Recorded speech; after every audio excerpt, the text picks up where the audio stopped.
Hi mga B, ayan. So dumating na yung order ko na flat lamp. Galing siya sa TNW. Actually, open ko na siya kanina.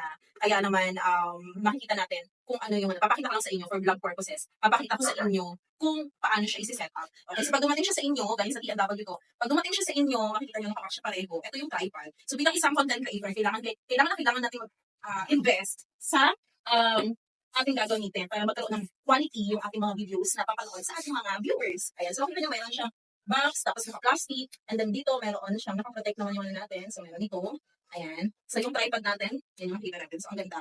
Ano siya, mabigat siya, hindi siya yung magaan lang, kaya sulit na sulit siya. Alam niyo ba kung magkano lang to? 500 plus lang to. Hindi ko na sabihin yung plus kasi nagbabago-bago yung presyo sa market. So pag ito lang isa, yung light niya mismo, so pag i-option mo siya, ayan, ito yung itsura niya.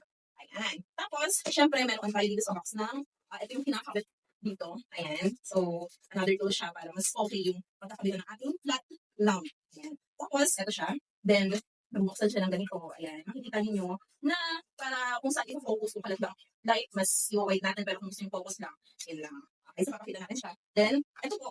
Makikita ninyo, meron siyang controller dito. Okay, meron dito na na may remote control kasi syempre price yun. So, bilang magsisimula, pwede ka na dito, 500 plus lang. So, ano, so ito yung itsura kapag wala ka bang flat light ng ito. So, nakikita niyo naman din yung flat light. Ngayon, tingnan niyo yung quality ng magiging video kapag meron na siya. Ayan. So, ano ba makikita natin dyan? So, nag-iiba yung kulay niya. So, pwede siyang pilihin. Ang sobrang liwanag na ganyan.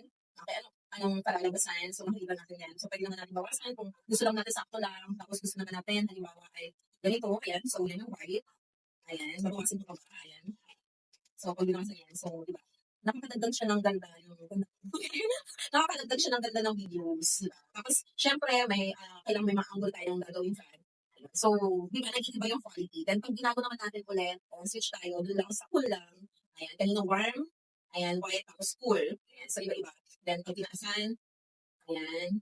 Tapos, pag pinapalit natin, magbabagaan. So, depende sa inyo kung ano yung gusto nyo quality ng video at ano yung gusto nyo ambiance na ilalabas sa sleeve.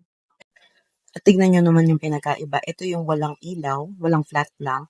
Tapos, ito naman yung may flat lamp na. Diba? Sobrang laki ng difference niya.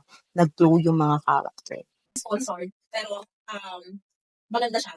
Mag-invest ka na kung gusto mo talaga mag-content. Yun lang. God bless me.